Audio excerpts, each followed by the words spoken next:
దేవుని సేవ చేయాలని కొంతమందికి ఆశ, కానీ అప్పులు, ఆర్థిక ఇబ్బందులు, పరిస్థితులు అనుకూలించక పాపం ఆత్మలకు సువార్త చెప్పాలని ఆశ, టైం దొరకదు.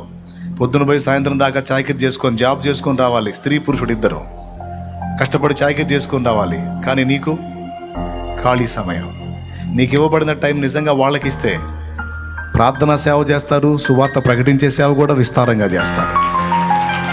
కానీ అవకాశం వాళ్ళకి లేదు, నీకు ఇవ్వబడింది. కానీ నువ్వు పనికి మాలిన వ్యాపకాలని కళ్ళ ముందు పెట్టుకొని, అది వ్యర్థమైందని తెలుసు, అబద్ధమని తెలుసు, నటన అని తెలుసు, మోసం అని తెలుసు, దాని చుట్టూ తిరుగుతున్నావు. ఒక్కసారి ఆలోచించు. కానీ ఇప్పుడు ఇన్ని మాటలు చెప్పానా, ఇంటికి వెళ్ళినాక గుడ్డు కొట్టి ఆయుధం తీస్తారు. ఇక ఆ ఆయుధం ఉందే, ఇప్పుడు నేను ఇంతసేటు కంఠశోష క్షణాలలో అయినా చేసిద్ది. అది